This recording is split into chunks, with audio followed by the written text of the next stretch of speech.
எல்லாருக்கும் வணக்கங்க. இந்த வீடியோ வந்து கொஞ்சம் டிஃப்ரெண்ட்டான வீடியோ. ஏன்னா நம்ம எந்த கார்டு ரீடிங்கும் பார்க்க போகிறதில்ல. பட் ஒரு விஷயம் பேசலான்னு நினச்சேன் ஆக்சுவலாக.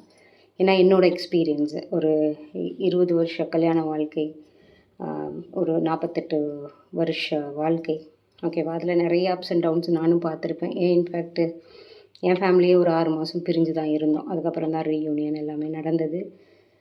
நிறைய ஸ்ட்ரகிள்ஸ்க்கு அப்புறம் தான் இந்த ஸ்டேஜில் வந்து நான் உட்காந்துருக்கேன் ஸ்பெசிஃபிக்கலி. பட் என்றைக்காவது ஒரு நாள் நம்ம மனசு உடஞ்சி இருக்கும்போது, யாரையாவது பிரிஞ்சு இருக்கும்போது நம்ம யோசிப்போம்ல, எதுக்கு ஆண்டவனாக சேர்க்குறான், எதுக்கு அவனே பிரிக்கிறான். ஏன்னா என்ன சொல்கிறது, கல்யாணம்லாம் ஆயிரங்காலத்து பயிர், கல்யாணன்றது சொர்க்கத்தில் நிச்சயிக்கப்படும், இப்படிலாம் நம்ம பேசி கேட்டிருக்கோம். அது வந்து சொர்க்கத்தில் நிச்சயிக்கப்படுது, கடவுள் தான் வந்து இதை நம்ம தலையெழுத்தை எழுதுறாருன்னா எதுக்கு இந்த ஒரு பிரிவு? என்னைக்காவது யோசிச்சிருக்கோமா? அதுக்கு வந்து ஆன்மீக பயணத்தில் அதுக்கு வந்து அர்த்தங்கள் ரொம்ப பெருசு. அதாவது ஒரு பிரிவு கூட உங்கள் ஆன்மாவை இன்னும் கொஞ்சம் வலுவாக்குறதுக்கு தான். ஸோ இந்த பிரிவுனால் யார் மேலேயும் கோபமோ தாபமோ, இல்லை உங்களுக்குள்ள ஒரு பாதிப்போ, இல்லை அவங்க மேலே வெறித்தனமாக திட்டுறது, இதிலெல்லாம் எந்த பயனும் இல்லை. ஓகேவா? இது வந்து பிரபஞ்சம் வந்து உங்களுக்கு ஒரு லெசனை தான் சொல்லிக் கொடுக்குது. ஓகேவா? ஸோ நம்ம பிறந்ததே வந்து நம்மளோட ஆன்மாவை நம்ம எவ்வளோ லவ் பண்ணுறோன்றது ஒரு விஷயம் இருக்குது. ஓகே, எத்தனை பேர் வாழ்க்கை கல்யாணத்துக்கு அப்புறம் வந்து நம்ம சுத்தமாக சேஞ்ச் பண்ணிடுவோம். நம்மளாம் வாழ்ந்துருப்போம். கல்யாணத்துக்கு முன்னாடிலாம் பார்த்திங்கன்னா நம்ம ரொம்ப ஜாலியாக என்ஜாய் பண்ணியிருப்போம். இது ஆம்பளை பொம்பளை 2 பேருக்கும் சேர்த்து தான் சொல்கிறேன், எந்த ஜெண்டருக்கும் சொல்லலை. நம்ம பொதுவாக யாரோ ஒரு மனுஷன் இன்னொருத்தவங்கள பிரியிறது. ஓகேவா? அது 2 க்ளோஸ் ஃப்ரெண்ட்ஸாக கூட இருக்கலாம். ஏன்னா ஒரு சில திக் ஃப்ரெண்ட்ஸ் எல்லாம் வந்து அவங்களோட லைஃப்பையே வந்து இன்னொருத்தவங்களுக்காக சாக்ரிஃபைஸ் பண்ணுவாங்க. ஸோ உங்களை எவ்வளோ தூரத்துக்கு சந்தோஷமாக வச்சுக்கிறீங்க அப்படின்றத பிரபஞ்சம் பார்க்கும். எப்போவுமே வந்து நீங்கள் சந்தோஷமாக இருந்தால் மட்டும்தான் உங்களோட மேனிஃபெஸ்டேஷன் பாசிட்டிவாக இருக்கும். நீங்கள் மற்றவங்களுக்காக ஏங்கிக்கிட்டு மற்றவங்கள சுற்றியே உங்கள் வாழ்க்கையை அமைச்சிக்கிட்டே இருந்தீங்கன்னா உங்கள் வாழ்க்கை என்றைக்குமே சந்தோஷமாக இருக்காது. இது வந்து நான் ரொம்ப அடிபட்டு புரிஞ்சுக்கிட்டதில் ஒரு பெரிய விஷயம். நான் என்னைய சந்தோஷமாக வச்சுக்கிட்டா மட்டும்தான் அது என்னோடய குடும்ப வாழ்க்கையாக இருக்கட்டும், இல்லை ஃபினான்ஷியல்ஸாக இருக்கட்டும், இல்லை கெரியராக இருக்கட்டும், எல்லாத்துலேயுமே சாதிக்க முடியும். இப்போ நீங்கள் மனசு உடஞ்சி போயிருக்கீங்க, ஏதோ ஒரு வேறு ஒருத்தவங்க மேலே ரொம்ப அட்டாச்சாக இருக்கீங்கன்னு வச்சுக்கோங்களேன்.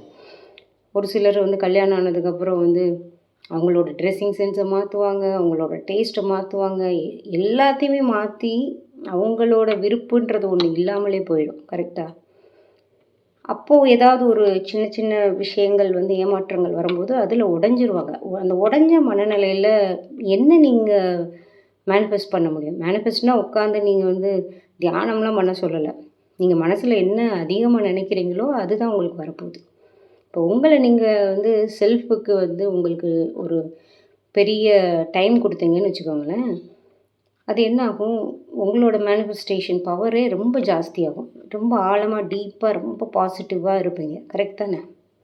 என்றைக்கு மற்றவங்கள்ட்ட பெருசாக அட்டாச்மெண்ட் போகிறோமோ அப்போது வந்து நம்மளோட வாழ்க்கையை நம்மளே தொலைச்சிருவோம். அது கல்யாணமாக இருக்கட்டும், இல்லை மணியே பாருங்களேன், ஃபினான்ஷியல்ஸ் இருக்குது. எனக்கு பணம் வேணும் பணம் வேணும் பணம் வேணும் அப்படின்னு சொல்லிட்டு அதில் அட்டாச் பண்ணிங்கன்னாலும் அதே நிலைமை தான். ஒரு வாழ்க்கை பற்றற்று இருக்கணும். ஓகேவா? கண்டிப்பாக அதுக்காக கணவன் மனைவி பற்று இல்லாமல் எப்படி இருக்க முடியும் அப்படின்னா, பற்றுன்றது லவ் இருக்கணும், அட்டாச்மெண்ட் இருக்கக்கூடாது. நீ தான் உனக்காக தான் எல்லாம். நீ சொல்கிற அவங்க கோச்சிக்கிட்டாங்கன்னா உங்கள் வாழ்க்கை வந்து அவங்க கோச்சிக்கிட்டாங்கன்னா அன்னைக்கு நாள் உங்களோட சந்தோஷம் போகும். அவங்க சாப்பிட்லைன்னா உங்களோட சந்தோஷம் போகும். இப்படிலாம் இல்லைங்க. லவ்ன்றது அது வேறு. ஆக்சுவலாக நம்ம நினைக்கிறது இல்லை. ஆக்சுவலி ஸோ உங்களை லவ் பண்ணணும், அதுதான் லைஃபு. உங்களை லவ் பண்ணணும், செல்ஃப் லவ் இருக்கணும், செல்ஃப் க்ரோத் இருக்கணும். அப்படி இருந்தால் மட்டும்தான் எல்லாமே தன்னால் வரும். இப்போ யோசிச்சு பாருங்கள், மேக்னெட் 2 இருக்குது, ஒரே மாதிரி சைடு ஒட்டாதில்ல. நேற்று ஒரு வீடியோலையும் பேசியிருப்பேன் இதே தான். சேஸ் பண்ணவே கூடாது. அது மணியாக இருக்கட்டும், உறவாக இருக்கட்டும், கெரியராக இருக்கட்டும். இது வேணும் வேணும் வேணும் வேணும்னு நினச்சோன்னா அது ஒரு எம்டினஸ் தான். கரெக்ட் தானே? அப்போ இந்த உறவு இப்போ பேக் டு த டாபிக் வந்துடுவோம். சரி, அப்போ ஏன் உறவுல பிரிவு வருது அப்படின்னா, நீங்கள் உண்மையிலேயே கல்யாணம் ஆகிட்டு சந்தோஷமாக இருக்கீங்க. ரொம்ப லவ் லைஃப் ரொம்ப நல்லா போயிட்டுருக்கு. ஆனால் நீங்கள் வந்து லவ்வுக்கு ரெடியாக இருக்கீங்க. பேரன்புக்கு, பெரிய காதலுக்கு நீங்கள் ரெடியாக இல்ல. ஓகேவா? ஒரு சின்ன கற்பூரத்துக்கு நீங்கள் ரெடியாக இருக்கீங்க. பெரிய தீயா பார்க்கும்போது அதுக்கு நீங்கள் ரெடியாக இல்ல. அவ்வளோதான் டிஃப்ரென்ஸ். அப்போ இந்த பிரிவு ஏன் வருது? யோசிச்சு பாருங்களேன். இப்போ வந்து நீங்களும் உங்கள் ஹஸ்பண்டும் இல்லை உங்கள் லவ்வர்ஸ் 2 பேரும் ரொம்ப அந்யோன்யமாக இருக்கீங்க. திடீர்னு பிரிவு வருது. ஓகேவா? நாள் என்ன பண்ணுவீங்க? அப்படியே உருகுவீங்க. ரொம்ப ஒன்றுமே பண்ண முடியாது. ஒரு 10 நாள் அப்படியே சோறு தண்ணி இறங்காது. அதே ஒரு 20 நாள் ஆகுது. ஒரு 10, 15 மணி நேரம் அவங்களே யோசிச்சுட்டு இருக்கவங்க ஒரு 4, 5 மணி நேரம் யோசிப்பீங்க. இன்னொரு கூட 10 நாள் ஆகுது. 1 மணி நேரம் யோசிப்பீங்க. அது மாதக்கணக்காகுது.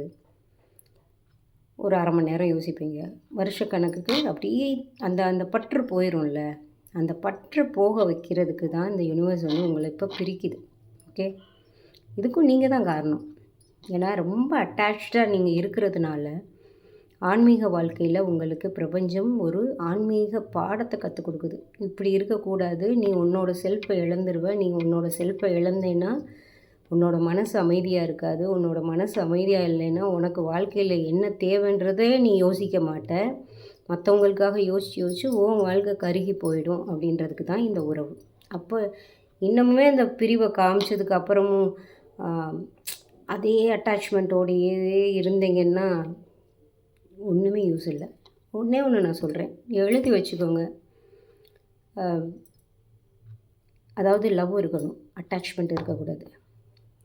அட்டாச்மெண்ட் இருந்தது அப்படின்னா அது விலக்கி வச்சுட்டு நீங்கள் அவங்க மேலே லவ்வு என்ன வேணாலும் வச்சுக்கோங்க. பட் அவங்க வேணும், அவங்களால தான் நீ உலகம், அவங்க இல்லைன்னா என்னால் சாப்பிட முடியல, தூங்க முடியல, ஒன்றும் பண்ண முடியல, அதெல்லாம் இருந்தீங்கன்னா உங்கள் வாழ்க்கையே சொன்னால் கஷ்டமாக இருக்கும், நாசமாக போயிடும் உண்மையில். ஓகேவா? தயவு செய்து ஆண்டவனை நம்புங்க, இறைவனை, யூனிவர்ஸை நம்புங்க. எல்லாம் நல்லபடியாக நடக்கும். இந்த உறவு வந்து உங்களுக்கு, நீங்கள் வந்து காதலுக்கு ரெடியாக இருக்கீங்க, பெரும் காதலுக்கு ரெடியாக இல்லை. அன்புக்கு ரெடியாக இருக்கீங்க, பேரன்புக்கு ரெடியாக இல்லை. அந்த ரெடி பண்ணுறதுக்காக தான் இந்த பிரிவினை. ஓகேவா?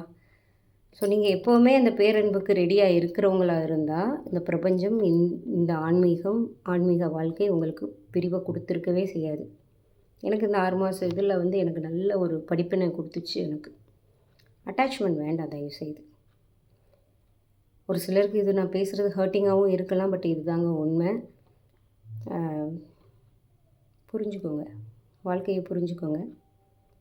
அது லவ் லைஃப் மட்டும்னு இல்லை, கெரியராக இருந்தாலும் சரி, எதுவுமே வந்து ஒரு அட்டாச்மெண்ட் இருந்ததுன்னா ஒரு எம்ப்டினஸ் தான் ஃபீல் பண்ணுவீங்க.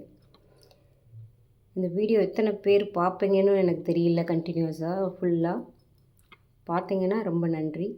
தேங்க்ஸ் ஃபார் வாட்சிங். அடுத்த வீடியோவில் பார்க்கலாம். தேங்க்யூ.